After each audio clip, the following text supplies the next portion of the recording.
Hey guys, welcome back to the channel. It's Angel, and this is not a science fiction that is a field. But this aeroplane right here is not science fiction. This is the Ascendance ATEA. Now this is a project that I believe has been done in conjunction with the company themselves. And this is a real world hybrid electric VTOL aircraft currently being developed by Ascendance Flight Technologies in France. Now she's scheduled for her first flight later this year. And it's a hybrid electric propulsion aircraft designed to do low emissions regional missions. And the ATEA, of course, has electric vertical lift here. You can see these fans in the wings with a normal combustion system for its actual engines, its main propeller-driven engines. So you have this hybrid potential power option, which is making things really interesting. And to see this as a sim thing with actual differential logic there between the different types of propulsion is quite cool. Now, what does it essentially give us? It gives us essentially a helicopter-type function. We have 3 seats here in the back. We have 2 at the front.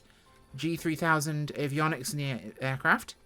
And certainly not a big footprint for what it's offering in terms of capacity. Definitely on the helicopter end of the spectrum, but it gives you that fast forward flight fixed wing capability and a hover. So it has both real options there to be useful. Now, it was created for the Paris 2025 air show, where they'll be featuring a full-scale mock-up simulator of the ATEA, complete with real cockpit controls, running the exact version of the aircraft developed by Hangar Studios. So they'll be using on a simulator at Paris air show this simulated aircraft, which is kind of cool. Now, this thing has fly and hover modes, which we'll look at today. Hybrid electric propulsion. You have 10 different animated propellers on the aircraft, which I believe is going to be the 4 on the wings here. 5, 6, 7, 8, 9, 10. So we'll pop inside here and then we'll go external. As you can see there. Kind of science fiction looking. Obviously, very much a science fiction aircraft, but a very unique and very pretty looking aircraft. Tons of visibility, which is fantastic. And just, it's giving me Trilander, but also not Trilander, but also amphibian, and there was that Arnold Schwarzenegger film, something to do with 6 days, I forget. Either way, it works for both 2020 and 2024, and it's $5 on their website, which is insane. That's very cheap for an aircraft like this. Incredibly cool concept. Now, this project began in January. They've just released this now. So we're going to take a look at this thing and see exactly how it behaves. So, like I said, this has been done in conjunction with Ascendance themselves. Let's give it a crack, shall we? Now, in terms of actual startup, I'll go get my checklist ready so we can do this. We do have autopiloted fly mode, so you can use heading, alt, VS, FLC, nav, and AP modes. And we'll go over that in a second. So, where are my... There we go. Cold and dark startup procedures. So here's our cockpit of the aircraft. So I'm going to shut everything down for you right now to start. Now, I don't know if I can open the doors. Let's find out about that. I don't think the doors actually function in this one, which for $5 I'm not super concerned about, but it would have been nice to have functioning doors. Nothing was mentioned in the manual that I could see, but either way, not the end of the world. In fact, those do look like they actually are doors there at the front, and there appears to be no handle that I can see. But it seems to be a simpler model that's designed for this simulator test concept, so we'll go with that. Either way, battery on, so it's down here. So our main battery going on, master alternator on.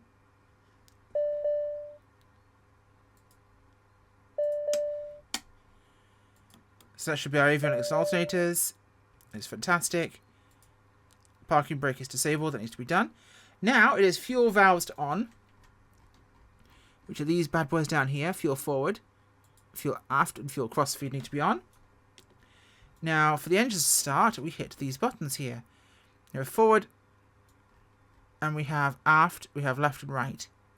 And these are generators. So 1, 2, 3, 4. Now, did those go on is the question. Down is on, I think. Auto select is set, that's fine. Now we're going to go into fly mode here on purpose to taxi to make our life a little bit easier. So parking brake I think is released. So we should be able to go forwards here.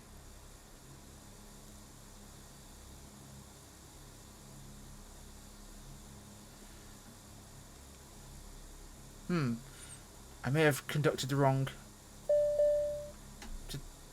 That's not the right one there. Okay, we'll do that one. Oh, we're in hover mode. Oh, we're taking off. Okay, we're taking off in hover mode. Oh boy. It's a novel experience, I'll give it that. We're here at Leverkusen, by the way, near Cologne. So, we're going to get the aircraft up here into... This is intimidating, I'll give it that. I'm not used to this, and I can give it some stick, kind of encourage it forward. And I can fly at some speeds in this mode. We're doing 70 here. So we're going to transition to flight mode. And hopefully not explode. So we have airspeed and we have flight. So now we could fly like an aircraft. With that transition to forward flight mode. Now how it's actually doing this with the logic, I'm not entirely positive. But it's quite a cool feature to be able to do that. I should probably turn my head on so you can see us flying. And the view is fantastic, I'll give it that. Now I would have liked some options for this guy here to make him go away. Because this is the stock figure. But obviously it's for a test simulation, so it is what it is. I think this is quite a novel aircraft. So we'll head towards downtown Cologne. I'll look back at what they've got posted here on their channel. From the Hangar Studios 713 guys who developed this. Now, this is only going to be available in the marketplace in their store. No third-party stores will actually have it. And it is available obviously from their website. So Microsoft's official ingestion process has begun, but it will be coming soon for the official marketplace. So some key milestones, of course, in the project release up to now. Airspeed. Yes. Calm down. Airspeed. I'm slowing down. Calm down. We're going very fast. There we go. So the proprietary pillar animation system in here. Studio sound set blended with real world engine references. So the references rather than directly from the aircraft. Obviously, as the real aircraft isn't actually flying yet. It's a unique sound.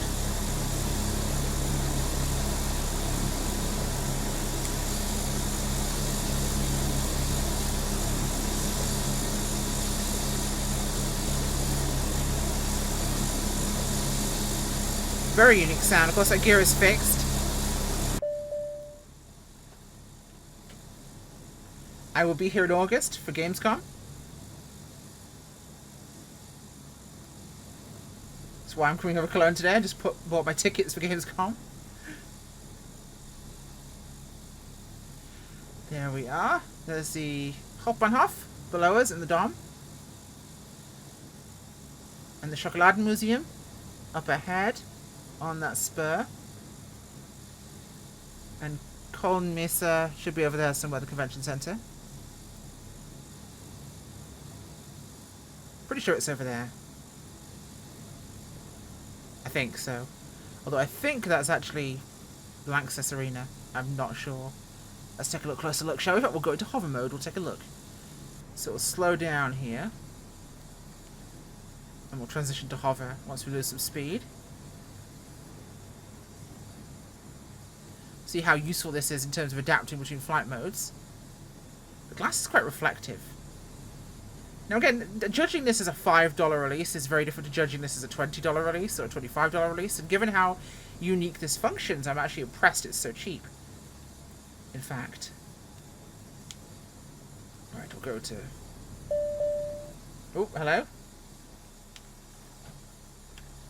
Here we're in hover. We'll bring her down now. If I can.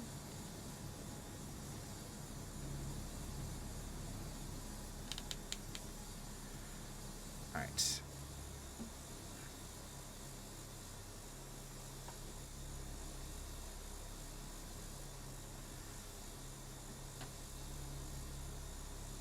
So I've got into my reverse detent here, and we're just still holding this altitude. Okay.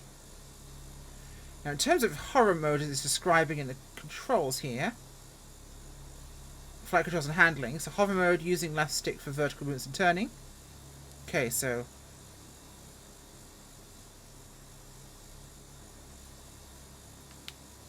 do we have a vertical movement here when I go down? I'm not actually going down. We appear to be holding altitude. In fact, almost perfectly holding altitude. So I'm not actually getting it to descend. Throttle to lift off, yes. Okay, yaw to rotate position. Maintain stability. Hover mode disables pitch roll surfaces, so we have that. Stabilization is handled by electronic thrust. So we at least have that. But I'm pretty sure down below us that is... Oh, hello. I think that's Lanxess. Oh, we're descending now. Now we're descending. I'm not sure what I did there. Let's arrest that descent. Get some forward speed here. I don't know if this is or not. I thought Lanxess had an open roof.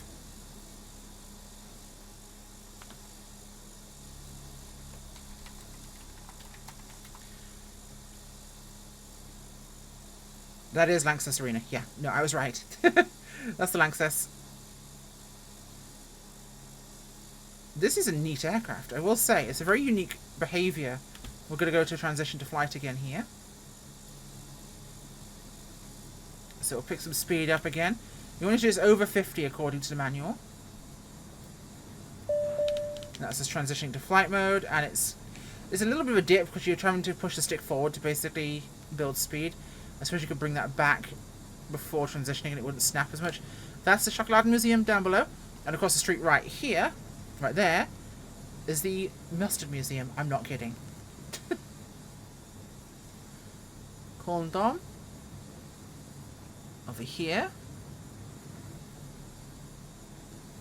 Yeah, definitely the glass is something I think I'd like to see a little different because it's very, very super reflective, which does distract a little bit from the visibility.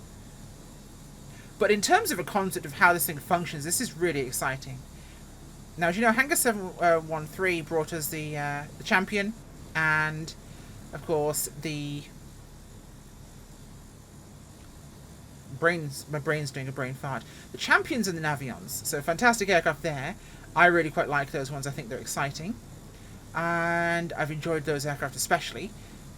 So, I wonder if this is complete. That's definitely something that I would be concerning myself with.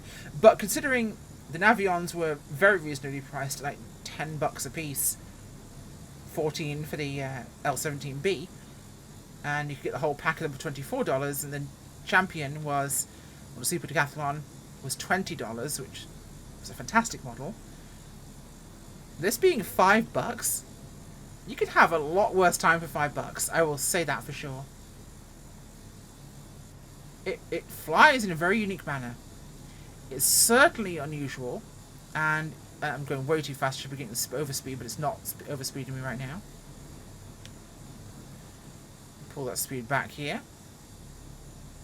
Yeah, absolutely unusual in the best of ways. I've never flown anything like this before, and I have to say I enjoy it.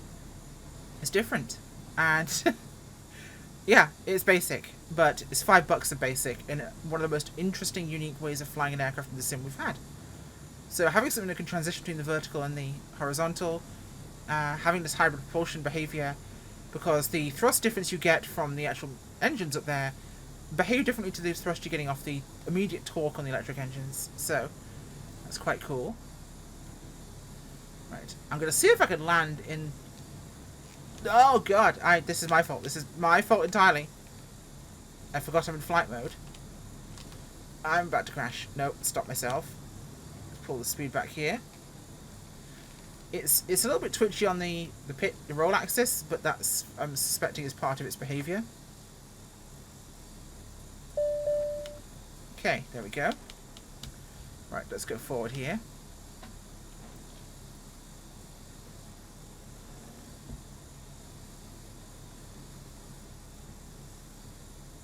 You know, let's do the bridge. Why not? We'll do the bridge. Maintain our altitude. I love how the cars are driving on the Rhine itself. But in terms of actual positioning here, in terms of its use as a real vehicle, the visibility potential of this, and especially with the passenger load it has, will be quite useful. This feels so surreal to be navigating around like this. It feels absolutely surreal. Watch this not be solid. We'll find out now.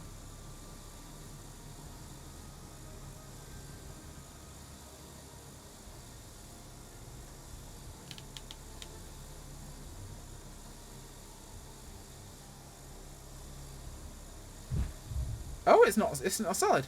It's not flat properly because the contact point is underneath the ground. But it is solid. Let's pick something a little firmer, shall we? Pick the aircraft up off the ground. And we'll go over here onto the bank. It's not going to look particularly pretty over there, but it'll do the job. There we go. That looks much more solid here, so we'll go down here. There we go. There's a basketball court there that will do the job. So it doesn't fly like a helicopter hovering. Like I say, because of that EV mentality, it's electric propellers there. You're getting a different balancing or stabilization than you'd have with a helicopter, so it has a very different behavior to a tilt rotor, for example. In fact, it almost feels like a drone when it's in this mode. It's probably the best description I can give you. It flies more like a drone.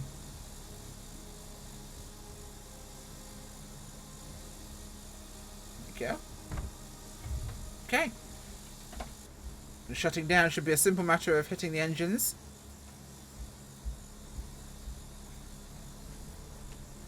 And if I can get to that one because of the yoke positioning there, I should shut us down. And that is really weird. But in a good way. The Ascendance ATEA. Bizarre, but fun. And $5? I have criticisms, of course, but I can't really have that many for $5. Like I say, the glass would be the one I would change because it just feels a little bit like it's obscuring what could be a really pretty view. I'd love to have had functional doors, but you know what? For $5, I really can't complain. As a tech demo of a aircraft that isn't even a real flying aircraft yet, but is a tech concept, will likely experience its first flight soon. It's a unique, exciting experience of something to really enjoy what could be a new method for aviation. Could these aircraft replace helicopters? Could we see air ambulance VTOL aircraft like this? Because if it can take 5, it clearly has the capacity to take medical equipment and a patient. Imagine how efficient you could transport a patient in an aircraft that can land on a basketball court, but can fly at 160 knots, 135 knots. That's very useful, isn't it?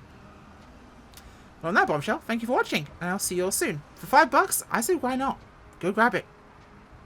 Even if you fly it once, it's just fun for $5. Which sounds like something entirely different, and I will not apologise for that. Bye!